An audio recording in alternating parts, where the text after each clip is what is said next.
Sujewa, welcome to the latest edition of IndieSeen. We're going to be talking about a film called No Bears tonight, which, you know what, it's no secret that I'm completely fed up with the the Academy. The Oscars are coming out, I think next month or the end of this month. I don't know when they're coming out, but given the snubs, and they're not even necessarily snubs that were on everybody's radar, but I mean, this picture tonight, for various reasons, wasn't even really in the conversation. I can't be bothered.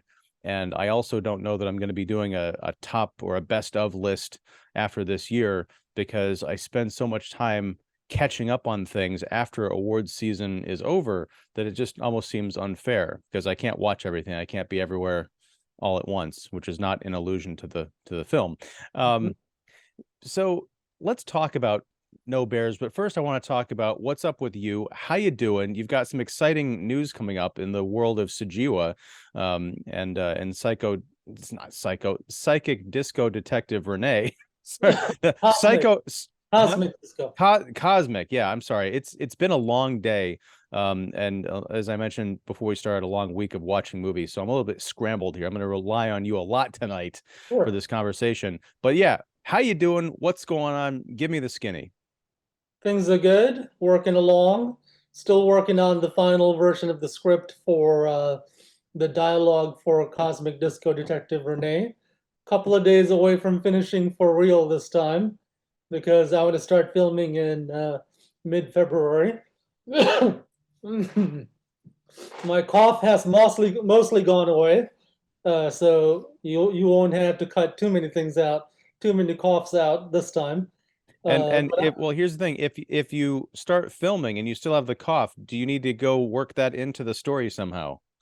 um, I may mention it, or I might cut around it. But Okay. I have a doctor's appointment on the 9th. I can go a little sooner if I want. I'm sure they'll give me something to get rid of the cough, so we'll see. Um, Health update aside, everything here is good. Working away on getting the movie done. I set a premiere date, May 19th in LA. I'll have more details in March, theater and all that, but it's in LA area. And while while setting that up, I figured out that I could show other movies in LA. So we'll show at least Amir's Three Worlds. I don't know if you've seen that, Amir Madlas. And then we might show another movie from an LA filmmaker, all part of a series called Indie Discovery LA. The goal is to use film screenings, 1 week runs in LA to make these films and filmmakers, myself included, world famous. That's my world famous hand signature. It kind of forms a W the way that you put that up. Mhm. That's good. So is the idea that the filmmakers are going to be, they're going to have like little kind of premieres at these theaters, maybe some Q&As. You're going to have people come out for that too? Yeah, movies that haven't been shown in LA theatrically, but the idea is to use those screenings to do a lot of press for many months, sell out the events or get close to it, but generate a lot of publicity that could be used later with the VOD release for the filmmakers. Excellent. And All if right. that all goes well, we'll talk about how it got done, and other filmmakers can imitate it elsewhere with other types of movies. And I may keep showing more movies, one a month, or maybe as many as 4 or 8 a month down the road, if it's possible, if the theater has space and if we have a supply of movies. Or I might just go into showing my own movies, the new ones that I make, because I plan on making 6 this year. So that's a bunch of movies to promote for a couple of months and then release. So what inspired this idea of kind of first of all, why LA? I mean, aside from it's, Mhm. the entertainment capital of, America at least, and just the idea for these kind of like week-long runs and inviting other people to share their work and get publicity. Where did that stem from? It's I was looking for a way to get more business to art house theaters. So showing producing these projects with them brings to them a certain amount of money, and that'll that'll help. especially if we do a large number, dozens or hundreds, or if when I start doing it, if other people start doing the same thing elsewhere, that'll help their local art houses. That's one reason. LA is an interesting town. I haven't spent any time there except I have a lot of friends there and I talk to them all the time.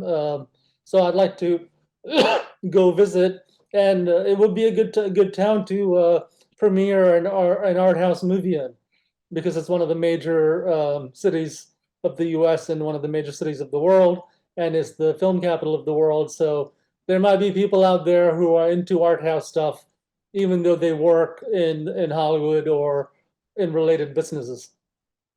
Definitely. Yeah, I've only been to LA once, and that was about 23 years ago, I think. Very interesting town. I'm sure it's changed in the last nearly quarter century, but yeah, uh, have fun. And also, I saw a documentary called Only in Theaters about uh, Yes. art house theaters in LA, and that got me interested in. Oh, there's an entire art house indie scene in LA.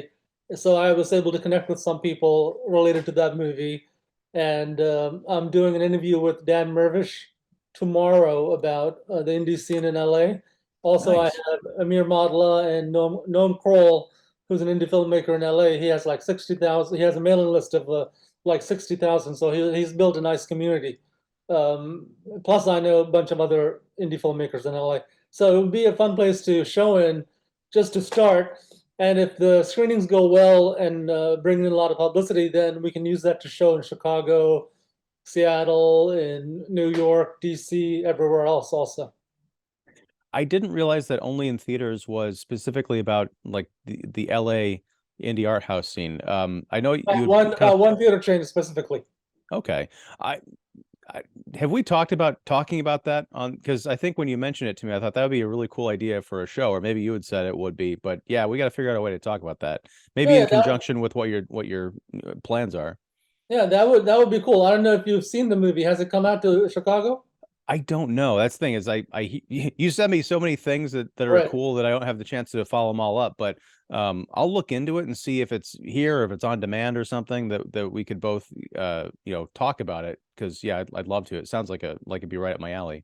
Yeah, if you want to do a show about it, if you and I can do it, I can put you in touch with the director and the main subject, Greg Lamley, who runs or his family owns the Lamley Theaters, and yeah, they could talk to you, and they do press for their movie, so that could be an interesting discussion. I'm not no either or man. I'm thinking we all should get together, have it like a four Sure. quadrant thing, and then just talk about it. Yeah, we'll work out the details later, but I think that'd be insanely cool. Okay. Um, cool. All right. Well, anything else before we jump on to No Bears? Cosmic Disco Detective Renee, heavy production work ahead, editing and then marketing promo for a couple of months.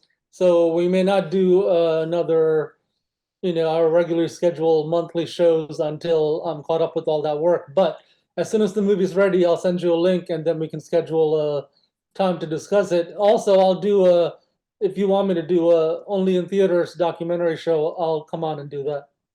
Awesome. Yeah, I know.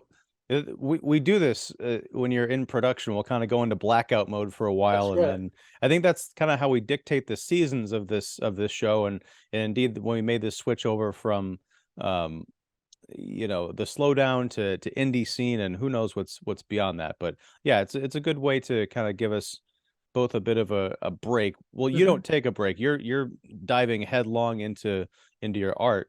But yeah, it's kind of a cool refresher. I like it. So yeah, we'll work all that out. And yeah, tonight we got a show to do. So That's let's right. talk about let's talk about No Bears. Jafar Panahi is a name that, as we were also discussing before the show, he's done a number of films. He's an acclaimed Iranian filmmaker. Uh, but this is the first of his films I think that I've seen. I've heard of his other movies, but I don't know that I've watched them. And if I had, it's been a long time. But No Bears is it's almost a movie that has to be, I think, to be fully appreciated, has to have been experienced this week, or at least in the past, month, Hmm. because it was very odd. We had decided to talk about this movie. We had scheduled this conversation for tonight. And in the past 5 days, let's say, the story of the filmmaker has taken several dramatic turns that could only be fully believed. Wouldn't, if this were in a movie, you'd think, oh, this is contrived, but it's the truth. And it adds another level to this already kind of inception-y movie that we're going to talk about. So I've teed up the, how cool this is all going to be to talk about. But what are we talking about? Sujewa, can you set up No Bears for us? Sure. In No Bears, it's a story that takes place in rural Iran in a border town next to Turkey. In it, a filmmaker, played by the filmmaker Jafar Panahi, is making a movie, but the movie is being shot in Turkey across the border. So he's directing using the cell phone, using internet, using his laptop.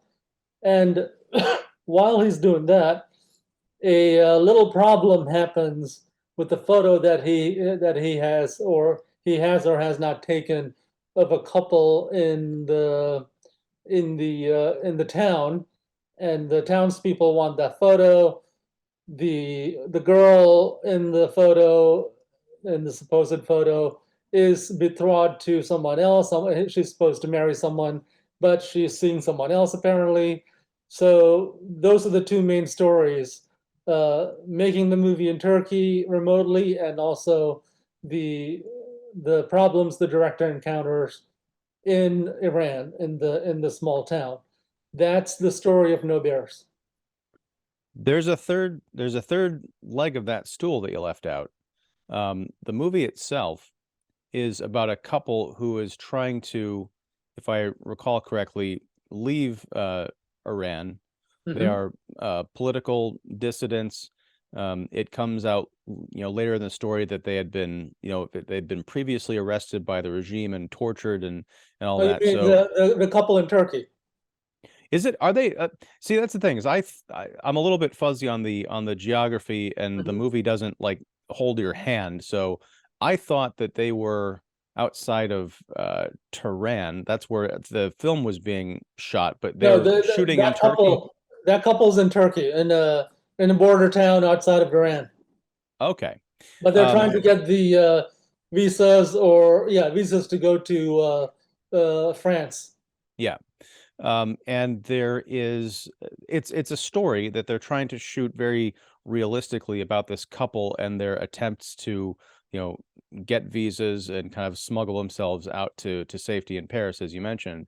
But there's almost a sort of a narrative fourth wall break in that the actual actors, well, not the actual actors, but the actors who are playing these characters in Panahi's movie are actually trying Mhm. to escape. True, So third it's story. Yeah. yeah, so it's them telling the story of these characters who are trying to escape while the actors themselves are trying to escape.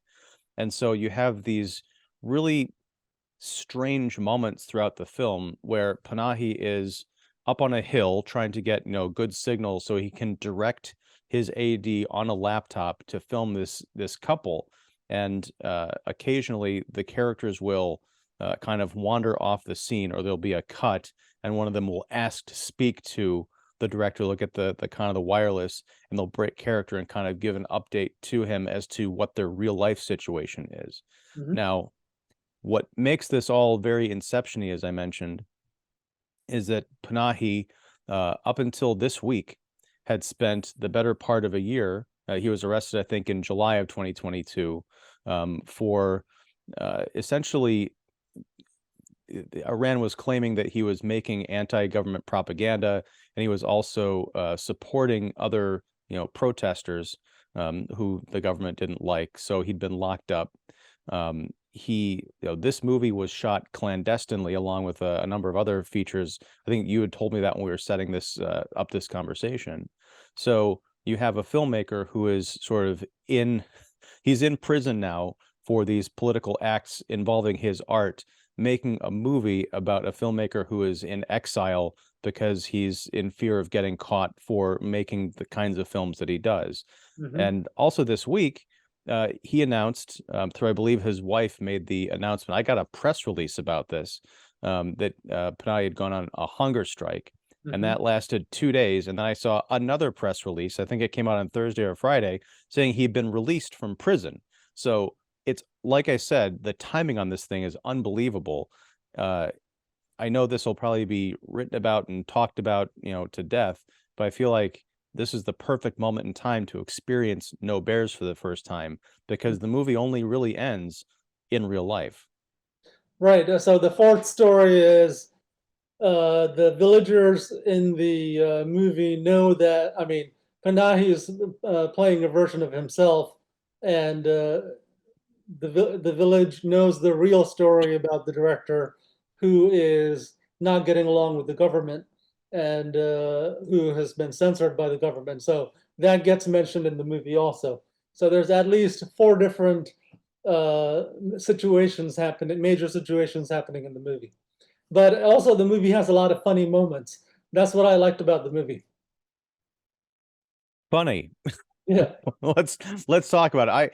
I I think I was too white knuckled and wondering what the hell was going to happen to all these people to really laugh. But yeah, refresh my memory because I may have When skipped over that. yeah, when so these may be some spoilers, but we'll try not to spoil too much.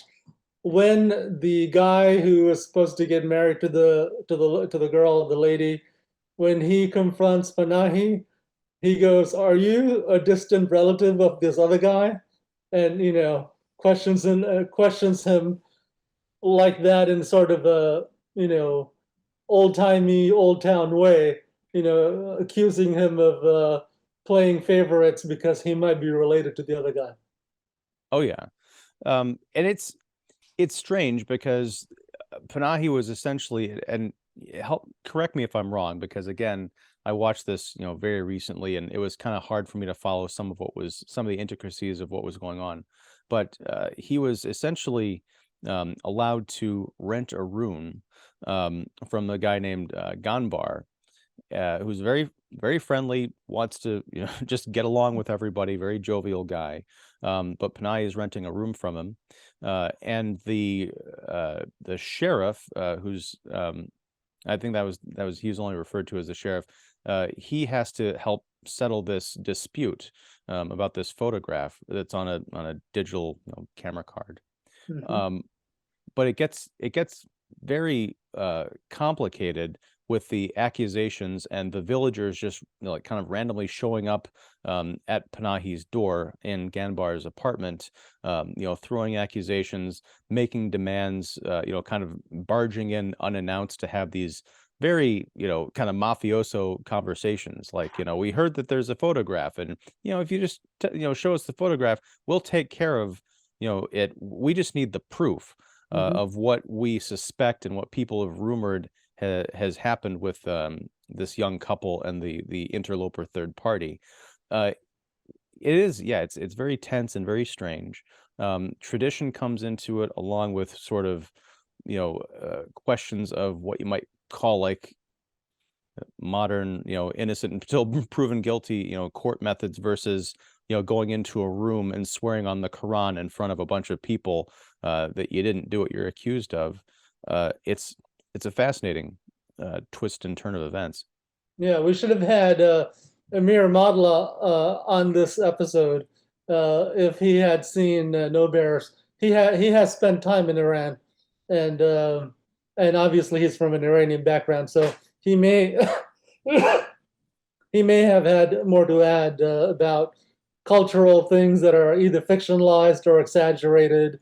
There's a lot. I found a lot of humor in the movie in how the villagers deal with Panahi, how Panahi deals with the villagers. Um, Also, I found the movie to be kind of like a rural Pulp Fiction type movie with these multiple intense stories going on. And I found a lot of the humor to be like a sort of a Jim Jarmusch type laid back humor with about misunderstandings and cultural differences. And that's the thing is I probably need to watch it again, and I will at some point. I didn't find it to be that funny. I think mostly because I thought it was just kind of sad, only in the fact that there was so much at stake, and especially, and I won't spoil the ending, but we find out just how much was at stake and how much Yeah, certain the people ending is paid for sad. decisions. Yeah. So, and that I almost had a feeling that that was where things could go, certainly. So if there was sort of like dark humor about cultural customs and misunderstandings between people, I just read those as danger signs. I'm Mm. like, this could go south any which way. The prayer room, if that's, I'm not sure if that was the correct term, Swear room. the swear room, right? Yeah, And it's not a place where you go to curse people out. It's a right. place where you go to swear in the Quran. Panahi swears up and down to the villagers that he doesn't have that photo. And so they're like, okay, come here. There'll be a bunch of people. You'll have a Quran and you swear on it. And then it's water under the bridge. Whether or not he's telling the truth, it's sort of the understanding that it's going to be between him and God if he makes this oath that he's innocent. But instead of swearing on the Quran, he asks if he can film his statement. Now, I won't go into everything that happens after this, because it is a rather intense and revealing scene about sort of the hypocrisy of the town and of the people that are accusing him of these various things. But it's just kind of interesting. It's like, I don't want to swear on the Quran, but I do want to give the testimony kind of my own way. I think I get the feeling that villagers were so shocked because this has been unprecedented in this kind of ritual that they kind of go along with it to okay, I'll give you somewhat comedic, but mostly disastrous effect, I think. Hmm. Um, One of the things I found funny from the beginning is the situation is very absurd, right? Why would you, if you're banned by the government, go into the small town, put yourself through these difficult situations to make a movie and direct it over the border, right? Instead of just either doing it from Tehran where you live or actually just sneaking over to the town in Turkey where your actors are, which many people tell him this. A couple of people tell him this. The assistant who comes over from Turkey, and then people even in the village say, "Why don't you do this from Tehran?" So the to start with, the entire situation is absurd. He's doing a sort of a foolish thing. So that is to me, that's the start, sort of the starting point for the funny stuff. Well, and that's again, I mean, I'm not disagreeing with you. I just kind of read it differently, Hmm. that if he was doing the things he was doing, it's not because he's an idiot or because he likes putting himself through this. It's because he's got reasons that, maybe we're not privy to. Hmm. Maybe he's tried it or it hasn't worked out, or he's so afraid of being caught and what that could mean that he doesn't, want to risk it. I mean, I felt like the people that he was filming, with in Turkey were at enough of a risk, just being associated with, him and filming a movie without, permits and all that stuff, much like the real No Bears Hmm. was, that, it's a miracle to me that everyone didn't get busted and demanding of like, okay, where is Panahi, lead us to him. Hmm. I guess as a filmmaker, it's funny to me because this is completely the extremely wrong way that will lead to many problems ahead of you for making a movie. So I found it to be funny from the start. All right, and that's, humor is subjective, as they Right. say. Right. And again, maybe with this conversation in mind, next time I watch No Bears, I'll be laughing, tears streaming from my eyes. No, no, it's But light humor, like Jarmusch, but it is about a serious subject, and there is tragedy in the movie, but there's also lightness and comedy in the movie. yeah, and I think a real sense of, you know, I hate the word humanity because I think it's kind of overused, but I'll use it in this case. Um, you know, Panahi and his relationship with Gunbar, I think is very kind of touching because Gunbar seems like so eager to please and so not wanting to have, trouble come to his doorstep that later in the film, when he gets into some real trouble, he's still trying to be really diplomatic about it with the guy that he's come to consider. I mean, it's clear early on that he's a fan of Panahi, Hmm. of his work. And so he doesn't want to kind of let down his idol, but then it comes to, well, is it going to be my hero or my family? And it gets really kind of complicated there. Also, I think a lot of the situation that Panahi wrote for this movie might be an allegory for, I mean, I'm pretty sure it is an allegory for the kind of things he had to deal with the government when it came to saying he had something that, the government accusing him of having a movie that is negative for Iran versus him having to prove it's not negative. He has nothing like that. Him having to swear maybe that he has nothing like that. So the trial in the village might be a sort of a dramatized allegory for his real troubles with the government about his filmmaking. Yeah, and to know that he filmed this and came up with this story, I mean, it makes me eager to find out more about him and more about the kind of the troubles that led up to his imprisonment, because this seems like the kind of film that he would come up with after this whole ordeal. But Hmm. he almost presaged his own fate with this No Bears movie. I was reading a bit about it, I think on the BBC site, that one of the reasons he was able to film some of this is there was, I guess, a lifting of some of the COVID-19 restrictions in the places he was filming. So it went from, really kind of locked down and dangerous to get away with what he was trying to do to a little bit easier to get away with what he wanted to do. But it was still, this is a, I guess, a pandemic movie, which is odd to think about. And I like the cinematography. I mean, going away from the political forbidden situation, just treating the film as a film. The cinematography works great, and it's amazing what you can do under very difficult circumstances these days for talented filmmakers with minimal gear. This movie was to me as entertaining or interesting as like $100 million Hollywood movie. What do you think? Yeah, I mean, I've told you that I've been watching a lot of the kind of Oscars movies in preparation for a conversation I'm going to have later this week. Um, and this is the first year in a while that I can say that I'm catching up on everything that's been nominated.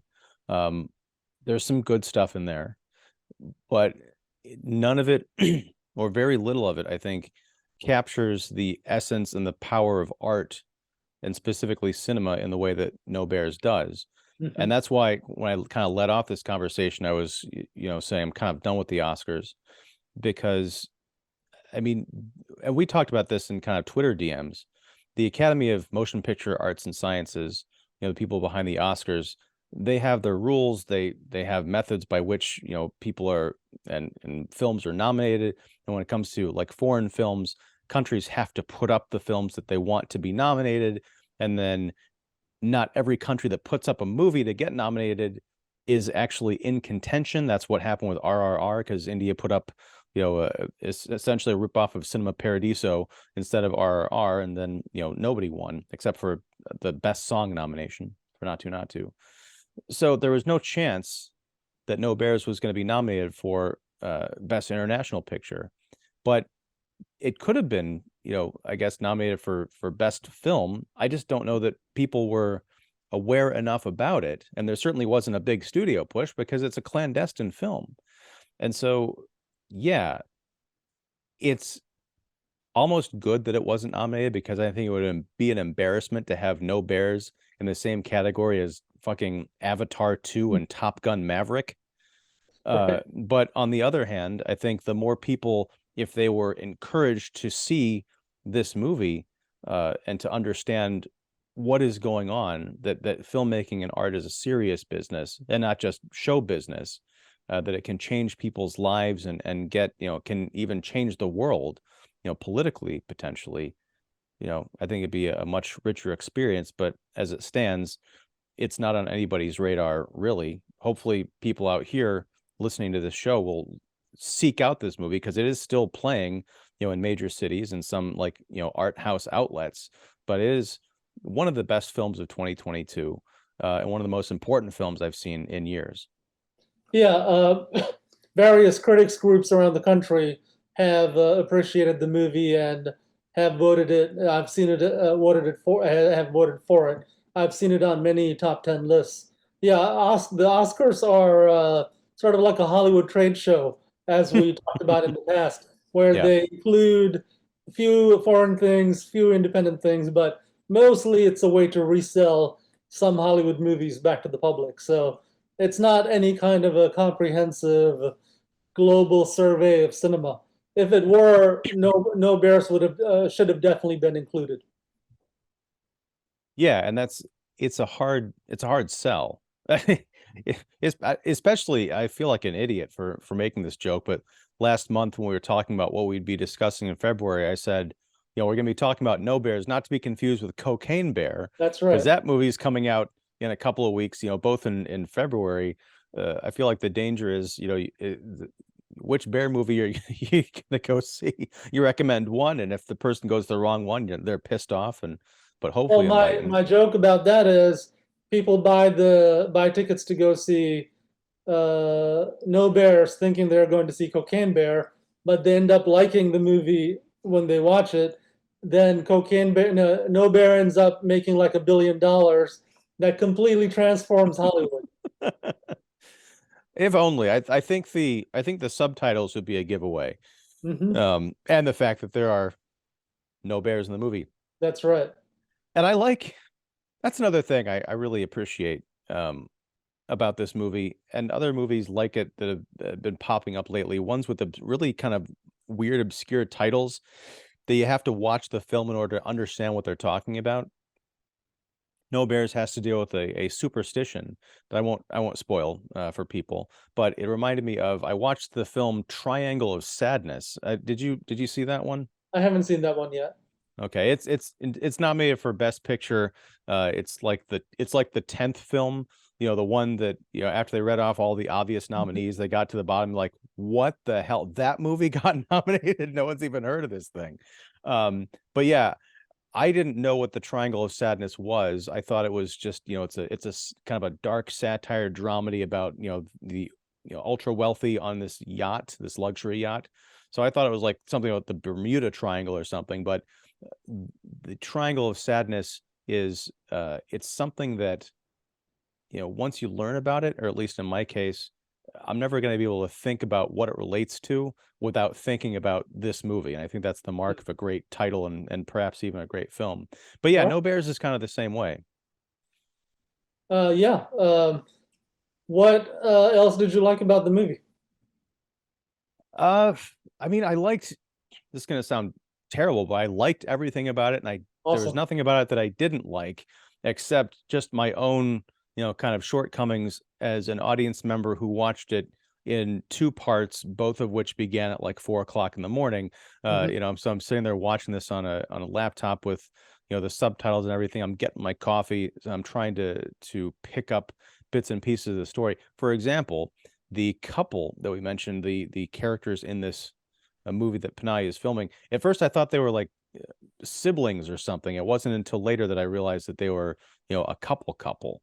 Um, and the actress, I believe Zara, yeah, was the character, played by Mina Kavani. She gives a very brief kind of monologue into the camera, kind of excoriating Panahi, but also us, eh, pointing out what she's been through, what, this plot that they're enacting means. And even though it's only like 3 minutes, I don't even know if it's 5 minutes, but it's a decent chunk of time. That's one of the best performances I've seen this year. I think that's the other kind of the criminality of this movie not being on the awards radar is, people need to see this. I like Michelle Yeoh as much as anybody, but in the 3 hours of Everything Everywhere All at Once, she didn't come close to approaching the level of drama and authenticity as Mina Kavani in 3 minutes of No Bears. Yeah, I haven't seen everywhere. It just looks like there's a whole lot going on. When I'm ready for it, I'll watch it. I only just saw Nope just a couple of days ago. I saw you tweet about that. I still haven't caught up with Nope yet. It's pretty good. Yeah. Jordan Peele is kind of hit and miss for me. So when I saw like more about what the movie was, I'm like, I can wait on that. Yeah, it's about taking photos of an alien monster. Yeah. Which, kind of relates back to this movie, photos and various kinds Yeah, of monsters. yeah, Um, the sort of the low key construction of No Bears is really good. I liked it. It's it feels like almost like a documentary, but it's fiction. Yeah, there's a certain flavor to it that I like. That kind of reminds me of Jim Jarmusch movies. well, also it's that Panahi plays himself. I mean, they don't he doesn't give himself, a director's alias or anything, which adds to that blurring of how much of this is autobiographical versus how much of it is fiction, used to kind of sell. I don't want to use the word propaganda, but Hmm. to sell a point to the audience, or get them swept up in the drama so they'll go along with what he's trying to say, big picture. But he's a very interesting character to watch as a director. Again, I don't know how much of this is like the actual guy himself versus, because he's almost so stoic, Hmm. and so unmoved. You can tell that he's being affected by his situation, but he doesn't have these great dramatic outbursts. I mean, he's almost directing his own life in a sense, because he seems kind of emotionally removed from the situation until we get him alone and we see it's kind of affecting him. Yeah, I'm gonna use his acting style in Cosmic Disco Detective Renee, where you can't really tell what's going on. Sometimes he lets a little bit out. Yeah, that's a good. I think that's what reminds me of Jarmusch movies, sort of stoic, low key characters, kind of like Werewolf and Werewolf Ninja Philosopher. You don't know Yeah. what's going on with this guy. Um, He needed a tape recorder. He needed like that's a right. tape recorder to have while he's That's typing right. at his computer. Yeah, Yeah. so Richard Brody, the New Yorker film critic, thought Panahi should win Best Actor for his performance at the Oscars. Well, he has to be nominated first. So, That's right. um, now this would be a coup. I don't know if there's a precedent for this. Maybe and out there, if you're watching this and I'm overlooking something completely obvious, I apologize. It's been a long week. Has there ever been a situation where someone has won Best Actor and Best Director for the same film? Mm, I'm not sure. Maybe Rocky. Oh, okay. I know. I think he won. I think Stallone won Best Screenplay for Yeah. Rocky. I don't know that he won actor, but Yeah, um, he might have been nominated. I could see Woody Allen for Annie Hall, maybe. okay, yeah. See, now that we're talking about it, I'm like, yeah, there's probably a half a dozen instances of that, but it just seems like it's just a hell of a story. I mean, Yeah, yeah. yeah, because Clint Eastwood, he might have come close. sure, yeah, very good. But I'm imagining like this is almost the quadruple threat here. You've got Right. Panahi as actor, director, writer, and best film. Hmm. My dream card is that. Uh, let's just imagine a world where that's possible. Hmm. And I love RRR. It's my favorite film of the last like decade. I'll be willing to put it into the foreign film category instead of best picture, just so Right. No Bears can get all this love. Yeah, no, the Oscars aside, No Bears as a foreign film will do well in the US because it's getting, all kinds of praise. So I think this might become the best or the most highly viewed and money-making film of Panahi's career outside of Iran. I think the movie's already made close to like $1 million. And for a movie like this, that's a lot of money. Right. I mean, for something that, I mean, it's got a distributor, but it's not like associated with a studio or anything, but kind of, again, this is in the truest sense, from what I understand, Extremely an indie. underground film. Yeah. Extremely Uh, independent. That's what I like about. Another reason I like this movie is American indie filmmakers. We work under much freer conditions, and maybe we have more access to money also. Yeah, we could learn a lot by looking at No Bears and seeing what kind of great situations and story we can put together, even on a very minimal budget. and I think that's we're talking about the film making of it. This does, and again, I didn't watch this projected on a big screen. You did. Mhm. And people can, as I mentioned, can see this in the theaters, and I recommend it. I actually had an old awards season link that I watched this on my laptop, and I kind of regret it. But it doesn't look like something that was shot in secret. It doesn't look like something that was shot low budget. It looks very intentional, very stripped down. Doesn't look cheap. It looks so real. It's got that documentary quality to it, but it still feels very much Dramatic. like a narrative film. Yeah, Mhm. it's beautiful to look at Yeah, and to it's experience. not well. Yeah. What was the last thing you said? And to experience, it's because of the way that it's filmed, and because the way he keeps peeling back this onion. Like I said, I think the best example is um Zara and her husband, Bakhtiar, who are the actors who are trying to portray people trying to escape while also trying to escape. Because he constantly keeps peeling back that onion, it adds a level of authenticity. Like, wait a second, what if the actors who are playing the actors are actually trying to, are also embroiled in some kind of political situation of their own? Because it's entirely possible, given, the part of the world that they are, and the conditions under which they had to film this movie. I wouldn't doubt it if there was something going on behind the scenes of the behind the scenes. Yeah, it shows good craftsmanship when it comes to filmmaking. That under difficult conditions, they were able to make a movie that looks good. It plays well on cinema screens and movie theater screens. I saw it in Manhattan at Film Forum. It looked great. Yeah, there's a rich humanistic quality to it, not just to the story and the performances, but also to the filmmaking. Yeah. Um, a movie I watched today in a couple of parts was the Netflix film All Quiet on the Western Front, the Mhm. adaptation of the novel, which is another kind of, I think, surprise nomination. I think a lot of people are like, wait a second, that came out? Even for Netflix, it was like, wait, didn't that just come out a week before the nominations? It felt like it. That's a hell of a movie. And it's sort of the direct opposite production-wise of No Bears. You can tell there's a lot of money went into it, a lot of locations. They've got, some famous actors in it, but it is such a raw, on the ground, realistic, as it feels realistic. I wasn't, alive 100 years ago fighting as a German soldier against the French, but it felt like I was down in those trenches with those kids. Um, I think there's almost like a weird good companion piece. Like, here's a way you can do an authentic story about real life conflict, stripped, no pun intended, bare.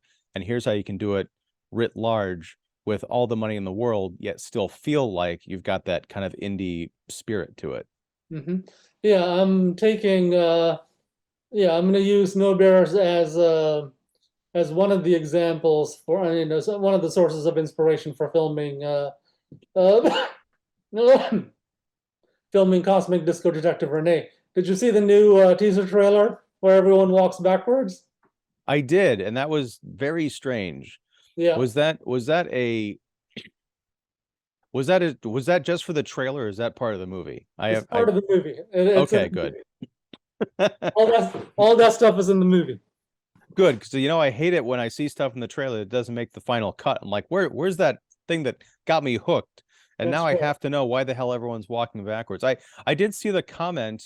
I think Aaliyah had shared it on Twitter, and someone had written in to say, like, how do you got to tell me how you made it look so convincing walking backwards as easily as you walked forwards. Yeah, that's right. That was on Facebook.